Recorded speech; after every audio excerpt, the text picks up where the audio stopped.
Hello বন্ধুরা, আমি রানু নাড়ুর চ্যানেলে সবাইকে স্বাগত জানাই। ছোট ছোট মিনি ব্লগ যে রোজই শেয়ার করি সেটা দেখার অনুরোধ রইল। রানুর ঘরের খুঁটি নাটি ছেলের দুষ্টুমি থেকে পড়াশুনো থেকে সমস্তটা আমি আপনাদের সাথে শেয়ার করি। একা থাকি তাই আপনাদেরই বন্ধু বানিয়ে নিয়েছি, তো স্কিপ না করে অনুরোধ রইল পুরো ব্লগটা দেখার। একদম ছোট্ট সময়, বেশি আমি সময় আজকালকার যা বাজারে দৌড়ঝাঁপ, কারোরই অত বেশি সময় নেই, দেখার অনুরোধ রইল। চলুন, আমার হাজব্যান্ড কী বাজার আনলো, কী রান্না করলাম, সব কিছু আপনাদের সামনে আমার সংসারে সব কিছু তুলে ধরেছি, তো স্কিপ করবেন না ভিডিওটা। তুমি জানলা থেকে আমাদের বাড়ির আশেপাশের মৌসুমটা আপনাদের দেখিয়ে নিই। প্রত্যেক দিন জানলা খুলে ভাবি আজকে খুব রোদ্দুর উঠবে, কিন্তু আবারও বৃষ্টি পড়া শুরু হয়ে গেছে। ভালো লাগছে না বন্ধুরা, কি বলবো বলুন। আর 4 দিন হয়ে গেল। আরে বর্ষাকালে বৃষ্টি হবে এটা স্বাভাবিক, কিন্তু একদিন দুদিন বৃষ্টি হোক রোদ্দুর হোক তবে তো মানুষের জীবনযাত্রা করতে সুবিধা হয়, এটাই বলার ছিল। তো চলে আসুন, আমার রুদ্র জন্য ম্যাগিটা তৈরি করছি, তো সেখান থেকেই শুরু করবো মিনি ব্লগটা। আর রুদ্র পড়ে এসে বললো মা খুব খিদে পেয়েছে, তাহলে ম্যাগিটা করে দিই। এই যে ম্যাগিটা হতে থাকুক, আমি ওদিকে সবজি কেটে নেবো। ম্যাগি খুব গরম থাকে।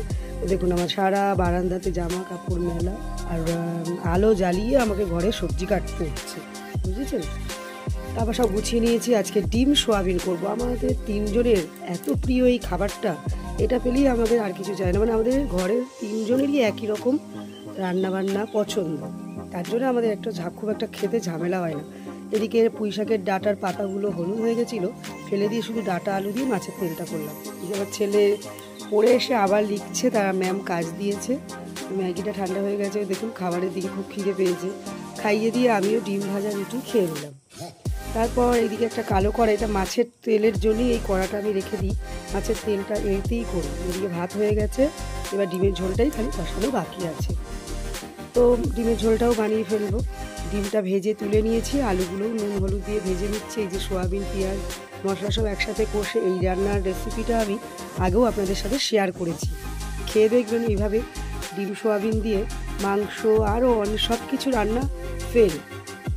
এবার আলু পেঁয়াজ হয়ে গেছে, মশলাটা কষিয়ে দিলাম, দিয়ে জল দিয়ে দেবো। ওদিকে ছেলের চান বাকি, সব কিছুই বাকি আছে, তো আপনাদের সাথে একটু গল্প করতে হবে। চলো আগে একটুখানি রান্নাটা সেরে নিই। ডিমগুলো দিয়ে দিলাম, লাস্টে একটু গরম মশলা দিয়ে দেবো, তাহলে খেতে ভালো লাগবে। রান্নাটা হয়ে গেছে, এবার ওর বাবাও এসে গেছে, বলছে বাজারের ব্যাগটা ধরো। আমি আসছি। এই যে রুদ্রর জন্য দুধ এনেছে, আর রুদ্র খাসির ঠ্যাং যে জুসটা ওটা ভালোবাসে, কাতলা মাছও নিয়ে এসছে। কালকে করবো কাতলা মাছটা, আপনাদের সাথে সবই কিছু শেয়ার করবো। তারপরে খেতে বসে গেলাম বন্ধুরা। এই যে আমরা সোয়াবিন আলু ডিমের যে ঝোল বানালাম, এই যে আমার লোক চলেও এসেছে চান করে।